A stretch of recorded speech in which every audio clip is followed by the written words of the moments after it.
This year marks the 20th anniversary of the 4th World Conference on Women and the landmark Beijing Declaration and Platform for Action.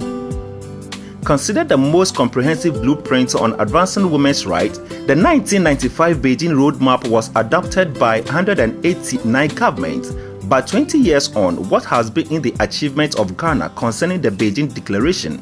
Speaking at a sessional ministerial meeting of the United Nations 59 Commission on the Status of Women on the topic, ensuring the emerging leadership of Africa's young women and girls towards 2063, the president of the West African Ministers for Social Development, Nana Oyelita, who is also the Minister for Gender, Children and Social Protection, said, achieving gender equality and women's empowerment is not just human rights but a vital component of sustainable development.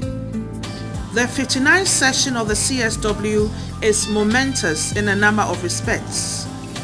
In 2015, we have reached the target year for achieving the Millennium Development Goals. Nana Oyelita said the Ebola outbreak has caused so much humanitarian disaster, displaced many people and created a wave of orphans and also negatively impacted the economic fortunes of affected countries and the sub-region as a whole. WHO states that the impact of the Ebola crisis goes beyond mobility and mortality. This outbreak is having a significant impact on the economy and people's livelihoods across the sub-region, especially in the rural areas. Whilst at New York to attend the 59th session of the Commission on the Status of Women, the Gender Minister, Nana Oyelita, had a closed-door meeting with the Executive Director of the United Nations Women Directorate. The meeting seeks to strengthen and open new doors for Ghana and United Nations women to collaborate for achievement of Agenda 3020.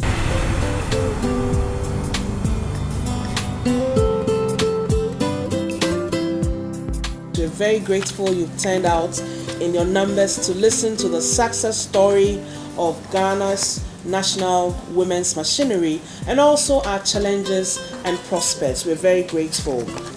Ghana was actually one of the first countries to establish a national women's machinery, and we're 40 years.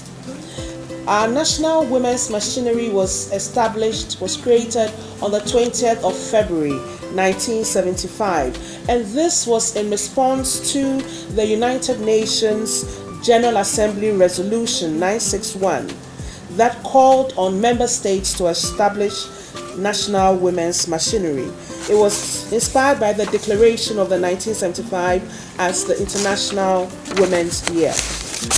We have certain critical laws that protect women in Ghana. The Interstate Succession Law on inheritance rights for women. We also have the customary marriage laws, which codified registration of customary marriages and divorces. We've extended social protection and ensure that women are considered and are factored into programs of social protection of Ghana.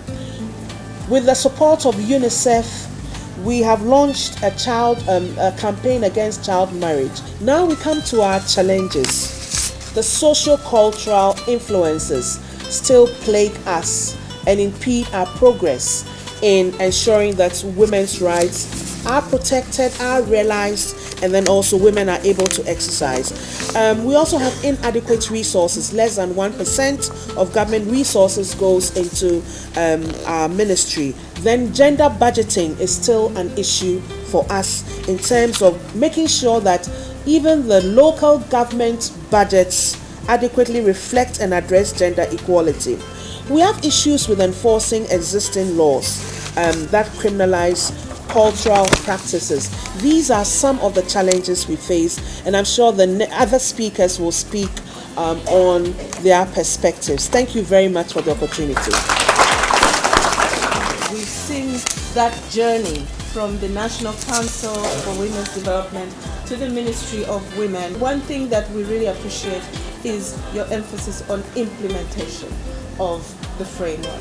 Now, please allow me to invite Honorable Ladi Ayamba, Chairperson of the Parliamentary Select Committee on Gender, to share with us. Thank you.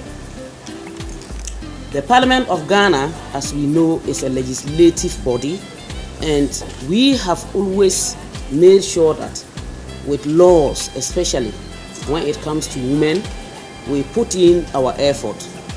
One of the things that we have enjoyed in Parliament is that we have a women caucus in Parliament. With the women caucus, we do not have anything like a party or a representation from any party. All women of Parliament are part of the caucus. So we do not discriminate. This is to enable us have a forward march. The gender issue must be pushed, and it must be pushed very strongly.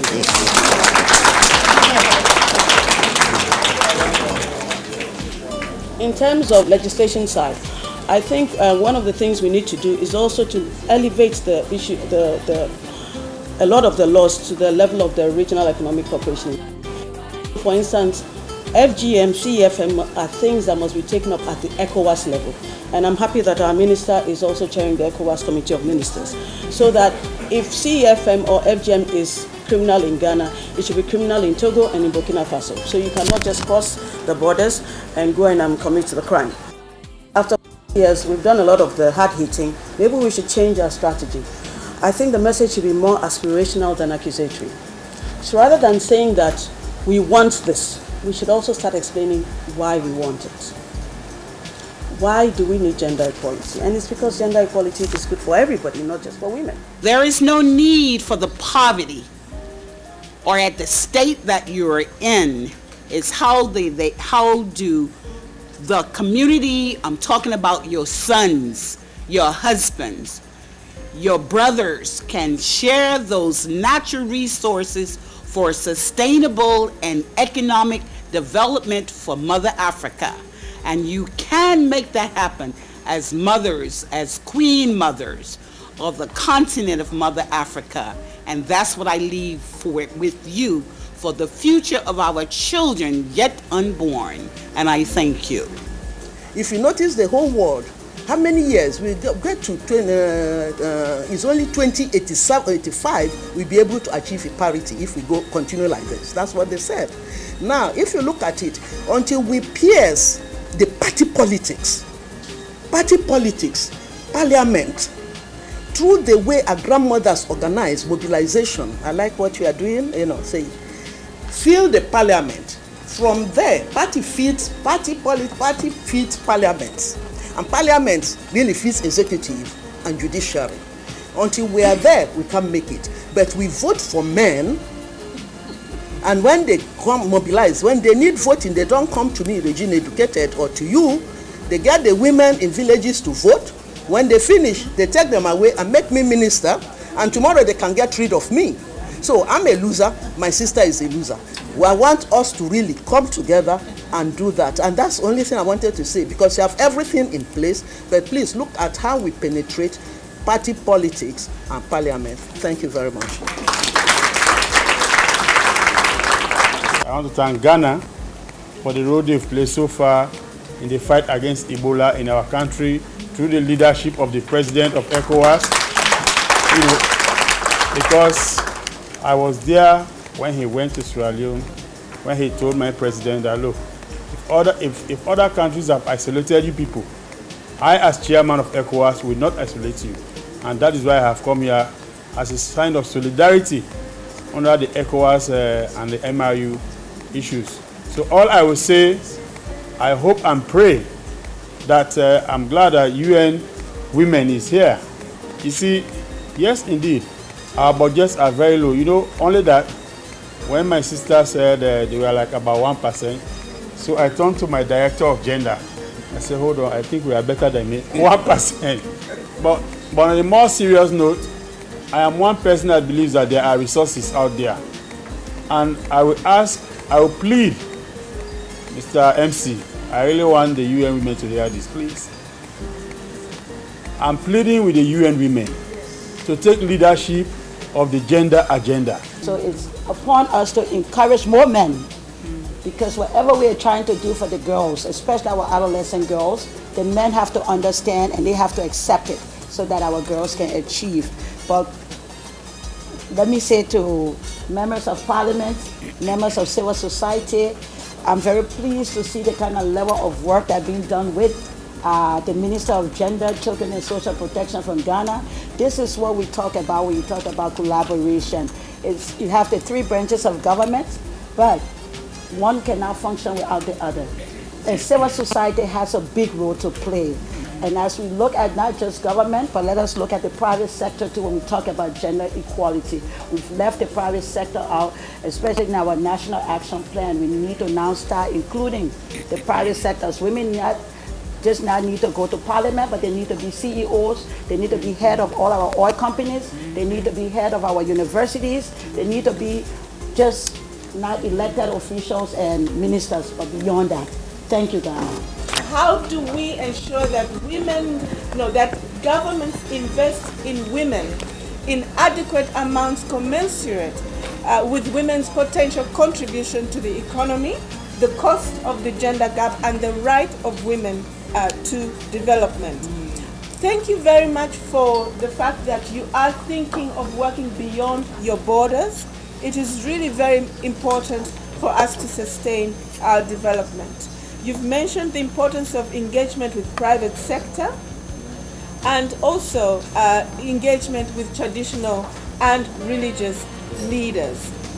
Ladies and gentlemen, Africa is rising, but it will not stay at the top.